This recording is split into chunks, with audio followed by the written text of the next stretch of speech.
निकाय चुनाव में बाबा का जलवा, बीजेपी की प्रचंड जीत से उड़े अखिलेश के होश, हवाबाजी करना पड़ गया भारी, बाबा ने बना दिया मदारी। समाजवादी पार्टी के गढ़ में भी खिला कमल, कुंडा में भी योगी ने लगाई कुंडी। जीत के बाद योगी ने बोली बड़ी बात, मोदी ने भी फोन करके दी बधाई। अपने नेताओं को इनाम देने की तैयारी में थे अखिलेश, अब डंडा लेकर ढूंढ रहे हैं मुस्लिम यादव फैक्टर, नहीं आया काम, बाबा के बुलडोजर ने किया हैरान। उधर कर्नाटक में बीजेपी को मिली हार, लेकिन इधर उत्तर प्रदेश में योगी आदित्यनाथ ने गाड़ दिया झंडा। मोदी का आया फोन, योगी को दी बधाई, कहा बुलडोजर ने तो सबको रौंद दिया।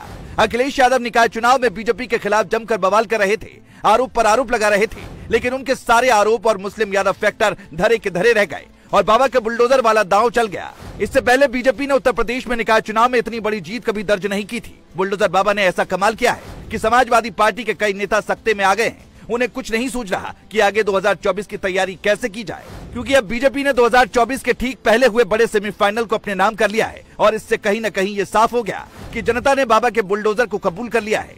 योगी आदित्यनाथ जब से मुख्यमंत्री बने हैं तब से उन्होंने बुलडोजर से पता नहीं कितने माफियाओं का घर बर्बाद करवाया है, जबकि अतीक अहमद जैसे माफिया के साथ क्या खेल किया गया ये हमें बताने की जरूरत नहीं है। शाइस्ता परवीन की भी पुलिस तलाश कर रही है और कभी भी वो गिरफ्तार की जा सकती है। देखने वाली बात होगी कि वो कब तक फरार रहती है, लेकिन अगर ज्यादा दिनों तक वो फरार होने में कामयाब हुई तो उत्तर प्रदेश की पुलिस का माथा भी ठनक जाएगा और उसके बाद क्या होगा ये बताने की जरूरत नहीं है।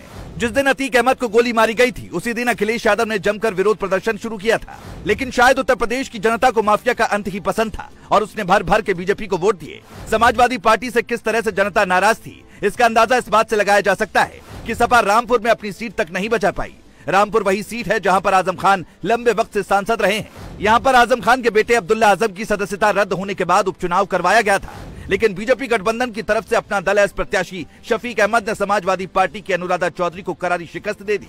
इस बात से एकदम साफ हो चुका है कि अब समाजवादी पार्टी कहीं भी बाबा के बुलडोजर के आगे नहीं टिक रही है। बीजेपी उत्तर प्रदेश में सबसे बड़ी पार्टी बनकर उभरी है, लेकिन केवल और केवल योगी का जलवा उत्तर प्रदेश में ही कायम नहीं है, बल्कि जिन सीटों पर योगी आदित्यनाथ ने कर्नाटक में चुनाव प्रचार किया था उनमें भी कई सीटों पर बीजेपी को जीत मिली।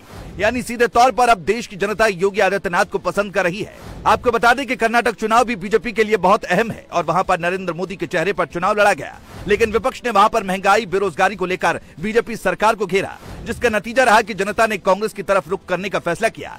लेकिन यहाँ गौर करने वाली बात यही है कि योगी आदित्यनाथ के प्रचार वाली सीटों पर बीजेपी को जीत मिली, जिससे अब आने वाले दिनों में योगी के सियासी भविष्य का अंदाजा लगाया जा सकता है। यानी कहीं न कहीं अब योगी आदित्यनाथ का कद देश में भी बढ़ता जा रहा है और वो समय शायद आने ही वाला है जब प्रधानमंत्री नरेंद्र मोदी संन्यास का ऐलान करेंगे और नरेंद्र मोदी की जगह पर योगी आदित्यनाथ दिल्ली की कुर्सी पर बैठकर देश को तोड़ने का ख्वाब देखने वाले देशद्रोहियों को तोड़ेंगे और उन पर जमकर बुलडोजर चलाएंगे।